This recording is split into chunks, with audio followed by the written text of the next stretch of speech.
May I ভেতরে come in sir. এই লেবু, তোর এত দেরি হলো কেন রে? স্যার, কুম্ভের মেলায় গেছিলাম, তাই দেরি হয়ে গেল। ও, কুম্ভের মেলায় গেছিলি? তো কুম্ভের মেলায় গিয়ে কি দেখলি? কুম্ভেরি মেলায় দেখলাম কত সাধু বাবা, তার মধ্যে সেরা লাগছে আইআইটি বাবা। আইআইটি বাবার পা ছুঁয়ে প্রণাম করিলাম, প্রণাম করে আমি বাবার আশীর্বাদ নিলাম। হে হে হে হে। বাহ লেবু বাহ, যা এবার জায়গায় গিয়ে বস। থ্যাংক ইউ বটে। নে, তোদের এবার আমি এক এক করে রোল নম্বর ধরে ডাকবো, আর তোরা আমার সামনে আসবি। তোরা সব পরীক্ষা দেওয়ার জন্য রেডি তো? Yes sir. Yes sir. হ্যাঁ স্যার, আমরা পরীক্ষা দেওয়ার জন্য রেডি বটে। তো প্রথমে রোল নম্বর 12 চলে আয়। তোর রোল নম্বর 12? হ্যাঁ স্যার, ওইটাই বটে। তোর পরীক্ষা পরে নেব, তুই আগে বল, তুই তোর চুলগুলো হলুদ কালার করেছিস কেন? চুলটো আমি কোনো কালার করিনি বটে। কালার করিসনি তার মানে? তাহলে কি চুলগুলো এমনি এমনি হলুদ হয়ে গেল? না স্যার, কালী পুজোর সময় বোম ফাটাইতে গিয়ে একটা বোম আমার মাথাটোতে এসে পড়েছিল, তারপর আমার চুলটো আগুনে পুড়ে গেছিল। তারপর থেকেই আমার হলুদ রঙের চুল গজাইতে শুরু হয়ে গেল। বেশি হুঁশিয়ারি দেখাতে যাস না লেবু, তুই প্রশ্নের উত্তর বল। স্যার, প্রশ্নটা তো আগে বলুন। তুই তুই জল দূষণ নিয়ে একটা রচনা শোনা। স্যার, জল দূষণ খুব খারাপ বটে। বর্তমানে সব নদীতেই কম বেশি জল দূষণ হচ্ছে, যেমন অজয়, দামোদর, গঙ্গা নদী। আর এই গঙ্গা নদীর তীরেই কলকাতা শহরটা অবস্থিত।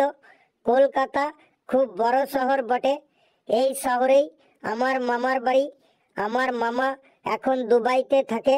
দুবাইতে শাহরুখ খানেরও বাড়ি আছে। শাহরুখ খান খুব বড় অ্যাক্টর বটে। আর শাহরুখ খানের দিলওয়ালে দুলহানিয়া লে যায়েঙ্গে সিনেমাটো আমি 10 বার দেখেছি। আমাদের বাড়ির পাশেই একটা সিনেমা হল ছিল। ওই সিনেমা হলে আমার বাবা কাজ করত।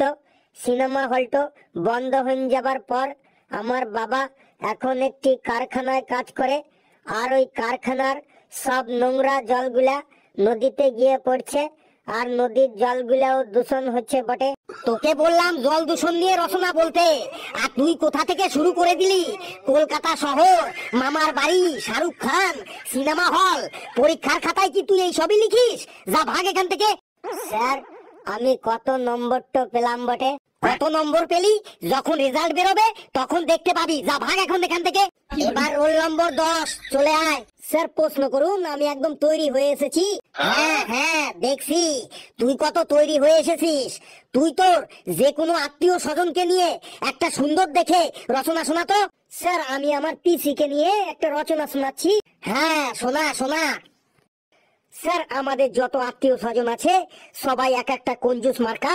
তার মধ্যে সব থেকে বেশি কঞ্জুস হলো আমার ছোট পিসি। আমার ছোট পিসি কেরোসিন ডিজেল ছাড়াই যে কারো সংসারে 2 মিনিটের মধ্যেই আগুন লাগিয়ে দিতে পারে। আমার পিসির মুখের চোপা রেল লাইনের থেকেও লম্বা। আমার পিসি আমাদের বাড়িতে এসে আমার ঠাকুমার সামনে এমন কান্নাকাটি করবে মনে হয় পৃথিবীতে মরক লেগে গেছে। আমার পিসি আমার ঠাকুমার সামনে কান্নাকাটি করে ঠাকুমাকে পটিয়ে পাঠিয়ে সব সম্পত্তি তার নামে লিখিয়ে নিয়েছে। আমার পিসি কখনো আমাদের বাড়িতে খালি হাতে আসে না। যখনই আসে তখনই সাথে 4-5টা খালি বস্তা নিয়ে আসে, আর বাড়ি ফিরে যাবার সময় ওই বস্তাগুলি ভর্তি করে মালপত্র নিয়ে চলে যায়। আমি কখনো ডাইনি দেখিনি, তবে সবাই বলে আমার পিসিকে নাকি ডাইনির মতোই দেখতে। আমার পিসিকে দেখে ডাইনিরাও নাকি ভয় পালায়। তুই থাম থাম, দেখ কালু, তুই যা বলছিস এইগুলো সব তোদের ফ্যামিলি ম্যাটার। আমি তোদের ফ্যামিলি ম্যাটার নিয়ে কিছু শুনতে চাই না। যা তুই জায়গায় গিয়ে বস। স্যার, আমি কত নম্বর পেলাম সেটা রেজাল্টের সময় দেখে নিবি। এখন এখান থেকে ভাগ। রোল নম্বর 7 চলে আয়। স্যার, এসেছি। পড়াশোনা করে এসেছিস তো? হ্যাঁ স্যার, আমি বাংলাতে সব সময় ভালো রেজাল্ট করি। দেখি তুই কেমন রেজাল্ট করিস। তুই বল, কুমোর পাড়ার কি গাড়ি বল? স্যার, কুমোর পাড়ার মারুতি গাড়ি। ভুল, কুমোর পাড়ার গরুর গাড়ি হবে। তারপর বল, গাড়িতে কি বোঝাই করা ছিল বল। স্যার গাড়িতে কয়লা বোঝাই করা ছিল। ভুল, গাড়িতে বোঝাই করা ছিল কলসি হাড়ি। তারপর বল, গাড়ি চালায় কে? স্যার গাড়ি ড্রাইভারে চালায়। এটাও ভুল, গাড়ি চালায় বংশীবদন। তারপর বল, সঙ্গে কে যায়? স্যার সঙ্গে খালাসি যায়। কি উল্টো পাল্টা বলছিস? সঙ্গে খালাসি যায়? সঙ্গে যায় ভাগ্নে মদন, ভাগ্নে মদন। যা জায়গায় গিয়ে বস। স্যার কত নম্বর পেলাম? রেজাল্টের দিন বালতি নিয়ে এসে নম্বরগুলো নিয়ে যাস। এখন মানে মানে কেটে পড় আমার সামনে থেকে। নেক্সট রোল নাম্বার চলে আয়, রোল নাম্বার 4। ঘেটু, তুই এই টেবিলের উপর বইটা রিডিং পড়ে শোনা। দেশের, দেশের, দেশের পর, পরধান, প্রধান, যিনি, যিনি থাকেন, থাকেন, তাকে, তাকে বলে, বলে প্রধান, প্রধান, প্রধান, মন, ততর, মন্তর, মন্তর। ওটা প্রধান মন্তর না, ওটা প্রধানমন্ত্রী হবে। হ্যাঁ, প্রধানমন্ত্রী, প্রধানমন্ত্রী। প্রধান, প্রধান, মন্ত্রীর, মন্ত্রীর উপরে, উপরে, প্রধানমন্ত্রীর উপরে থাকেন, থাকেন, প্রধানমন্ত্রীর উপরে থাকেন। রাষ্ট্র, রাষ্ট্র, রাষ্ট্র পতি, পতি, রাষ্ট্রপতি। আরে ওটা রাষ্ট্রপতি নয়, ওটা হবে রাষ্ট্রপতি। প্রধানমন্ত্রীর উপরে থাকেন রাষ্ট্রপতি। তারপর পর, রাজর, রাজর, রাজর, রাজর প্রধান, প্রধান, রাজ্যের প্রধান, যিনি, যিনি থাকেন, থাকেন, থাকেন, তাকে, তাকে বলে, বলে মুখ, মুখ, মুখ, মুখ, মন্তর, মন্তর, মন্তর, মুখ মন্তর। আরে ওটা মুখ্যমন্তর না, ওটা হবে মুখ্যমন্ত্রী। রাজ্যের যিনি প্রধান থাকেন তাকে মুখ্যমন্ত্রী বলে। যা, তোর আর পড়তে হবে না, এত বড় হয়েছে এখনো বাংলা রিডিং পড়তে পারিস না।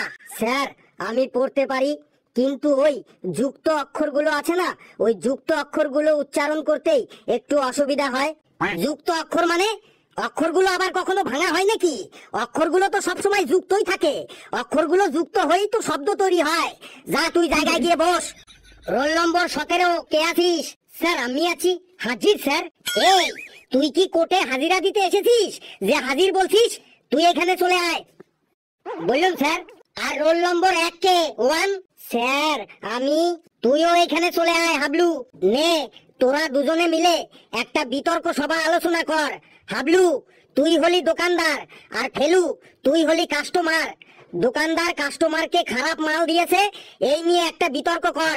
নে শুরু কর। এই হাবলু, দোকানে কি মাল রাখিস? সেদিন তোর দোকান থেকে 5 কিলো চাল নিয়ে গিয়েছিলাম, বাড়ি গিয়ে দেখি চালের মধ্যে একটা ইঁদুর মরা পড়ে আছে। চালটা নেওয়ার সময়ই তোর দেখে নেওয়া উচিত ছিল। তুই তোর চাল ফেরত নে আর আমার টাকা ফেরত দে, না হলে কিন্তু আমি আমার বন্ধু বান্ধবদের ডেকে তোর দোকান একদম ভেঙে গুড়িয়ে দেবো। তুই যাকে ডাকবি ডাক, আমি চাল ফেরত নেব না। আমার দোকানে বিক্রিত মাল ফেরত হয় না। তুই আমাকে কিছু বললে আমিও তোর ঠ্যাং ভেঙে দেব। তুই কি বললি আরেকবার বল। তুই টাকা ফেরত দিবি না? দেখবি দেখবি, বন্ধু বান্ধবদের ডাকবো, এই দোকানের সাথে সাথে তোর হাড়গোড় গুলো ভেঙে দেবো। দেখবি, আমার নাম ফেলু ভাই, মানুষের হাড়গোড় ভেঙে আমি মজা পাই। এক ডাকে সবাই চিনবে আমাকে। ফেলু, তুই এসব কি বলছিস? এইভাবে কখনো বিতর্ক সভা হয়? বন্ধু বান্ধবদের ডাকবো, তোর হাড়গোড় ভেঙে দেবো, বিতর্ক সভায় কেউ এমন বলে? আর হাবলু তুই যা করবি কর, তোর ঠ্যাং ভেঙে দেবো। এইভাবে কেউ দোকানদারি করে? সরি স্যার, ওর কথা শুনলেই আমার মাথা খারাপ হয়ে যায়। তোর মাথা প্রথম থেকেই খারাপ, তোর মাথার মধ্যে ভূতের ছাই ভরা আছে। তোরা চুপ করবি নাকি তোদের আমি 0 নাম্বার বসিয়ে দেবো? Sorry sir. নে, আবার বিতর্ক শুরু কর, কিন্তু ভদ্র ভাষায় করবি। দেখুন দোকানদার সাহেব, আপনার চাল ফেরত নিন আর আমার টাকা আমাকে ফেরত দিন। দেখুন কাস্টমার স্যার, আপনার টাকা আমি আর ফেরত দিতে পারবো না। কেন সাহেব ফেরত দিতে পারবেন না কেন? কারণ স্যার, আমার দোকানে বিক্রিত মাল কখনোই ফেরত হয় না। যদি টাকা ফেরত না দেন তাহলে আমাদের পাড়ার সব লোকজনকে এক জায়গায় করে আপনার দোকানে নিয়ে আসবো, তারপর মোবাইলে ভিডিও করে সেটা ভাইরাল করে দেবো। আপনি যা করুন করুন, আমি টাকা ফেরত দেব না, দেব না, দেব না। এই তুই টাকা ফেরত দিবি না মানে? দেখবি দেখবি তোকে কি করবো এখন। ফেলু ফেলু, আস্তে আস্তে, কুল কুল ফেলু কুল। স্যার আপনি সরে যান, আপনি আমাদের মধ্যে আসবেন না। দে টাকা দে বলছি, এমনিতে তো চালের মধ্যে বালি পাথরে ভর্তি থাকে, তার উপর আজ আবার ইঁদুর মরা বেরিয়েছে। দে আমার টাকা দে, টাকা ফেরত দে, না হলে তোকে আজ মেরে একদম পাইট পাইট করে ফেলবো। তোরা যা করবি কর, আমি এখন মানে মানে এখান থেকে পালাই।